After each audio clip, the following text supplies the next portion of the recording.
Lakshmi Srinivasa jewelleries proprietors Duggi Srinivasarao, Duggi Abhinay, IT hub ఎదురుగా Yellandu cross road, Khammam. Hi hello నమస్తే, welcome to Suman TV Khammam. నేను మీ విజయశ్రీ.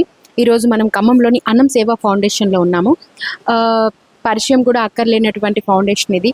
ఇక్కడ ఎంతోమంది అభాగ్యులకి, నిరుపేదలకి, అనాథలకి తన సేవని అందిస్తూ, వాళ్ళకి కావాల్సిన సౌకర్యాలు అందిస్తూ, ఎవరైనా తప్పిపోయి తమ దగ్గరికి వస్తే మానసిక పరిస్థితి బాగోలేక తప్పిపోయి ఎవరైనా రోడ్లెంబడి కనిపిస్తే అలాంటి వారిని చేరదీసి వారిని తీసుకొచ్చి ఆశ్రమాన్ని తీసుకొచ్చి వారికి మెరుగైన వైద్యం అందించి వారికి చాలా బాగుపడేదాకా చూసుకొని వాళ్ళు బాగుపడిన తర్వాతకి వాళ్ళు చెప్పే స్థితిలో ఉంటే, అంటే వాళ్ళు ఎక్కడి నుంచి వచ్చారు, వాళ్ళు ఏంటి, వాళ్ళ స్థితిగతులు ఏంటని తెలుసుకునే స్థితిలో ఉంటే అవన్నీ అడుక్కొని వారి నుంచి తెలుసుకొని అలాగే ఆ వివరాలన్నిటి కూడా ఆ కుటుంబానికి తెలియజేసి ఆ కుటుంబాల్ని ఎన్నో కుటుంబాలని అలా ఏకం చేశారు.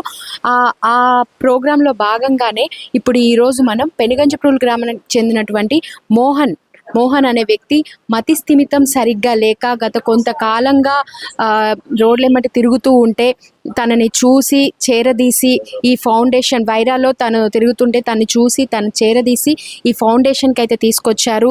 తను కొంచెం మెరుగుపడిన తర్వాతకి మెరుగైన వైద్యం అందించి తను కొంచెం బాగుపడిన తర్వాతకి తన నుంచే తన వివరాలను సేకరించారు. తెలుసుకున్న తర్వాతకి ఏంటి అనే విషయం తెలుసుకొని వాళ్ళ కుటుంబ సభ్యులకు కూడా చేరవేయటం జరిగింది. సో తినొచ్చేసి తన భార్య, మిస్సెస్ అండ్ భార్య వాళ్ళ నాన్నగారు, సో వాళ్ళకి చేరదేసేసి వాళ్ళ వివరాలను అందించారు. ఇప్పుడు ఈ కుటుంబాన్ని ఏకం చేశారు. అసలు ఏం జరిగింది, ఏంటి తన పరిస్థితి ఏంటి, తను ఎందుకు ఇలా అయ్యారు అనేది వాళ్ళ మాటల్లో విన్నాం. నమస్తే అమ్మ, మీ పేరు, మీరు అసలు ఏంటి పరిస్థితి, తనకి ఏం జరిగింది అసలు?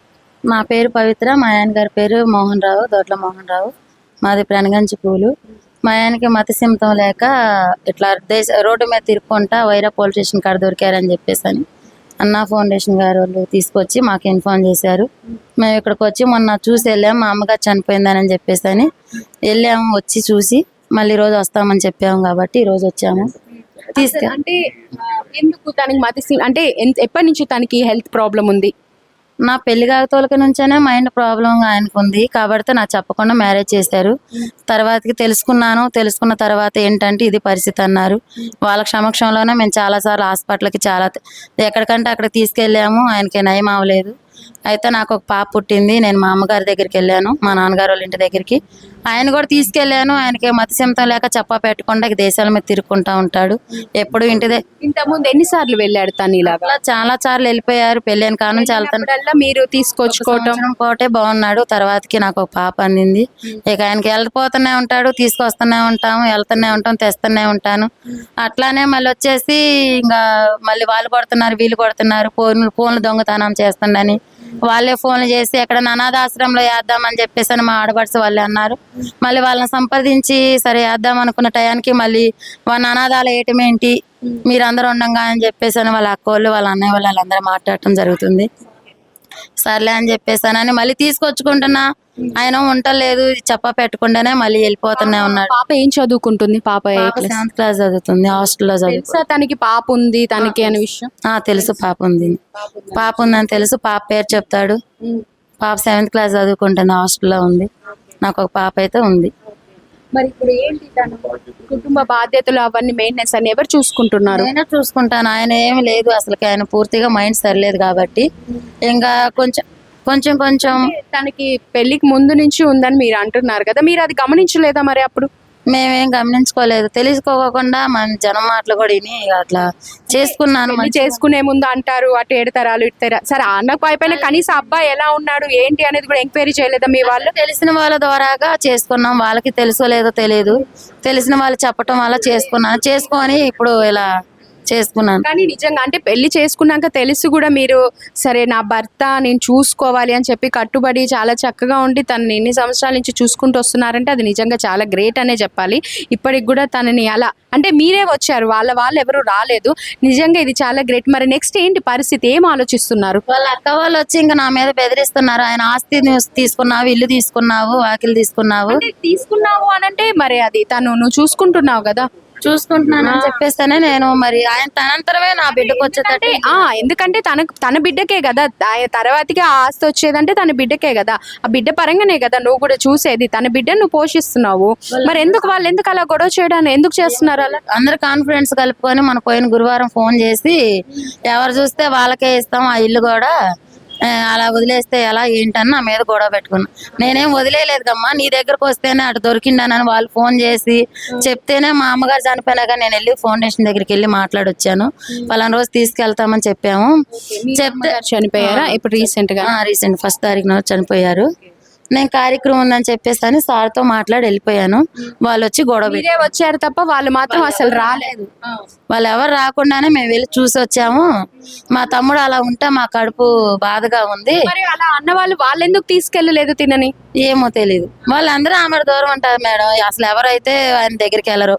ఎవరు చూసినా ముక్కులు ఆస్తి అంతగానంగా ఏముంది, ఆస్తి ఆస్తి అంటున్నారు. ఒక ఇల్లే ఉంది మేడం, ఆ ఇల్లు ఒక్కటే ఉంది. ఆ ఇల్లు కూడా పాడుపడ్డ ఇల్లే. ఆ ఇంట్లో కూడా ఏమి ఉండేది లేదు. ఇక్కడ ఏ ఊర్లో ఉంది? పూల్లోనే ఉంది. ఒక సైడ్ మా బావగారు వాళ్ళు, ఒక సైడ్ మా ఆడపడుచులు, మధ్యలో ఉంది అది.